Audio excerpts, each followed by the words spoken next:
Now I think for the proportions, I am going to shorten these forearms a little bit, so that the front legs or arms are a little bit more noticeably small, and the hind legs a little bit larger by comparison.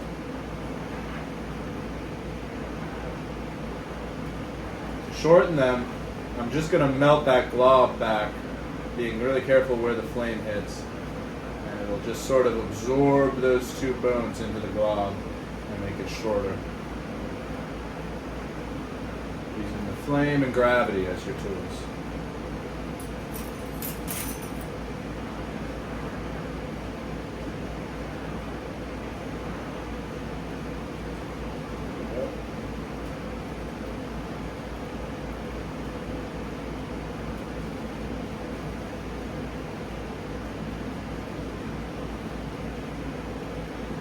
Same thing on the other side.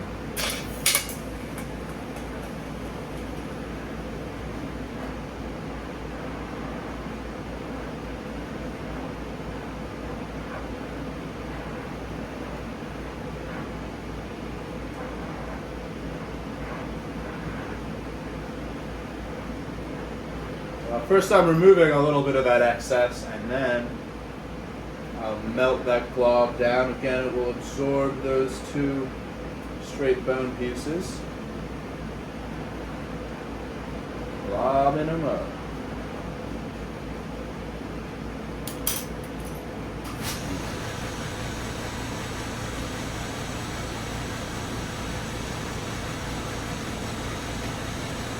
Now I'm going to use that little bit of glass to make it.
Alright, that's where we are. And I'll sculpt the claws now too, because I like that posturing. I think it'll look good for a Spinosaurus. So I'll add the claws.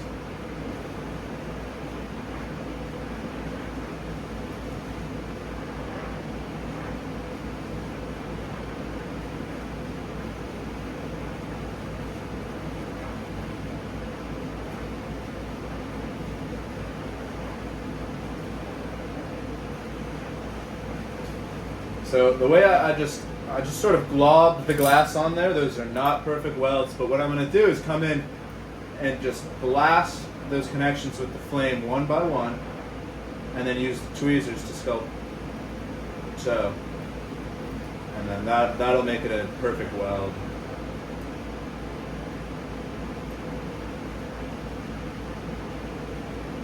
I find that sometimes it can be easier to measure the amount of glass that I'm adding for a small detail.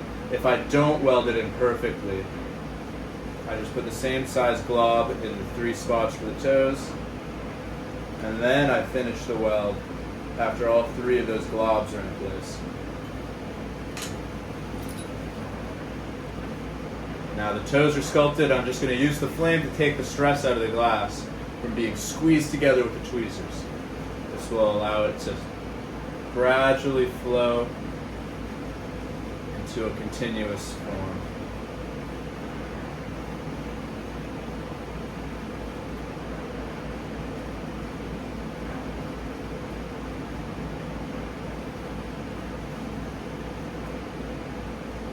There we go. next foot. I'm also taking a little glob out of the middle of that circle to make a nice half circle landing pad shape for the claw attachments. Find that it just gives the foot a better shape.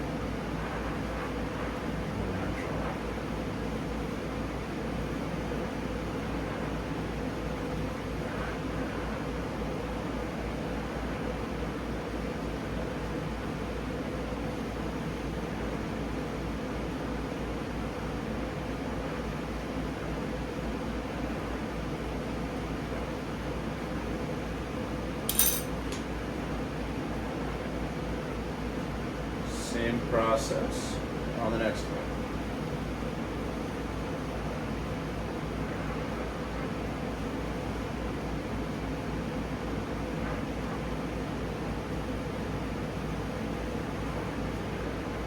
And the flame takes the stress out of the glass. Use the top of the marver to check the posture and make sure everything's sitting nice and flat.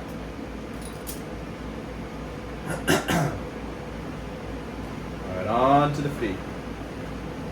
You have to be careful not to splash the flame against the rest of the body so you don't accidentally shock the glass, introduce a really hot surface, and then take it away.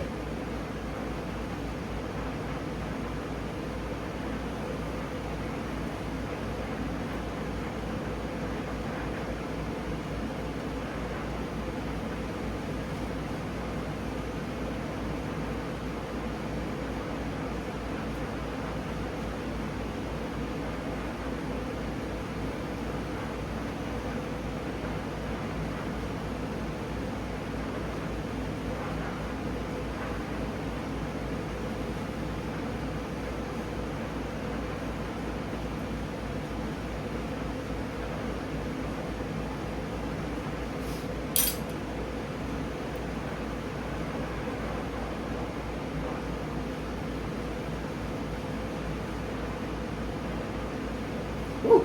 A little bit of flame splash again, got myself.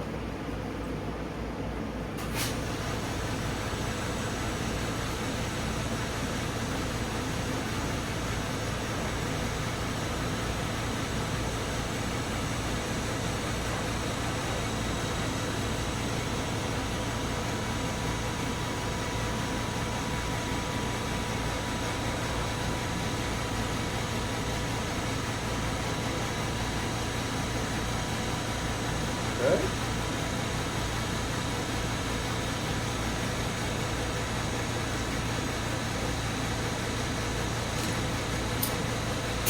I'm sort of making up what a Spinosaurus skeleton looks like. I apologize to the sticklers out there. It will look very cool though.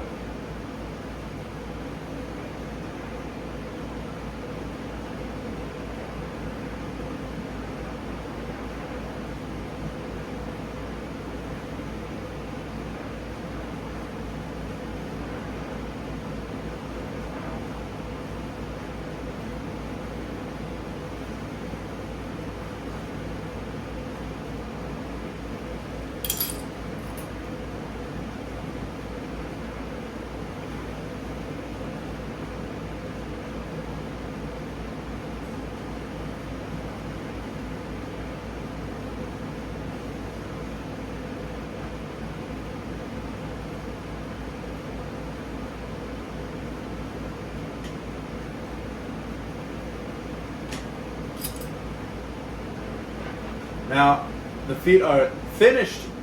They could be finished, but I think they're a little bit thin, so I'm going to beef it all up with a little bit more glass.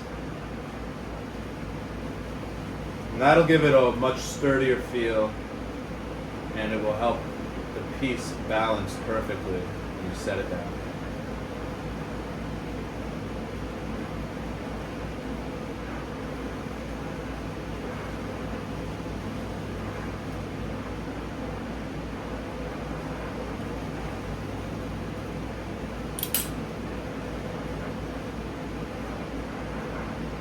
Now that I've added that glass, I'm going to really melt it out.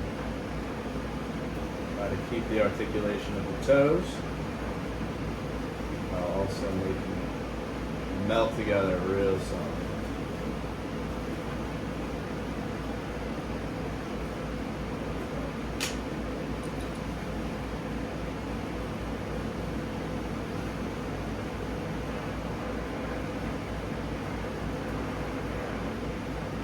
The way I have them sculpted right now is sort of how a human foot hits with the heel flat on the ground. I'm going to go ahead and elongate this form, because I notice a lot of dinosaurs they have a foot that starts vertically and almost the toes spread out.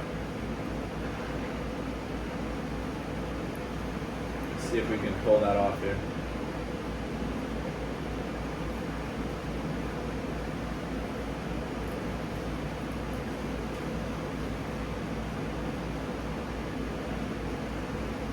That makes the leg a little bit long, so let's see if I can shorten it.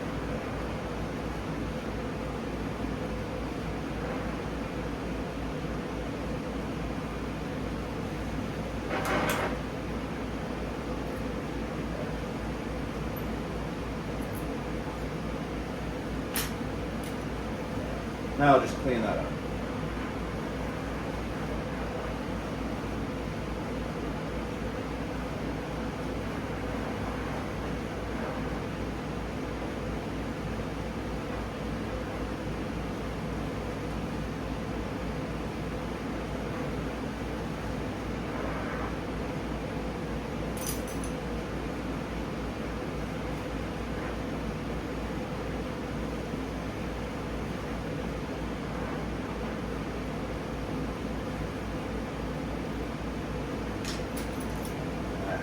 I added a little too much glass, so I'm going to remove some off of the bottom of the foot.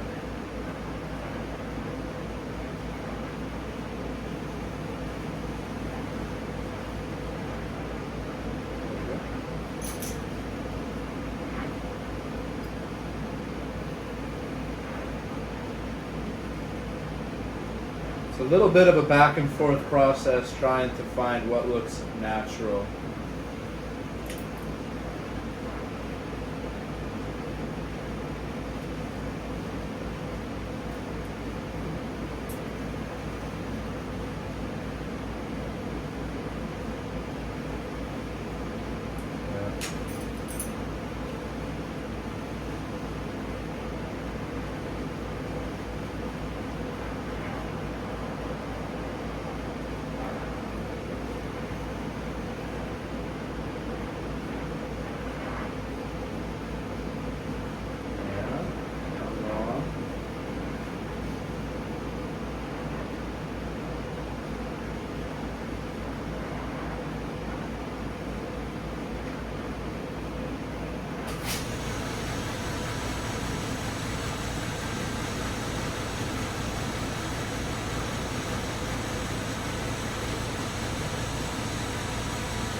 Making those back claws nice and sharp.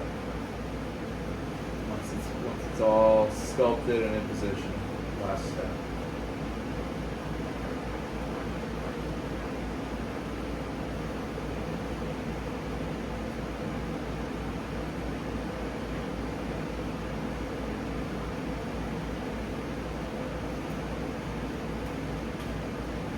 There we go. Alright, on to the next one.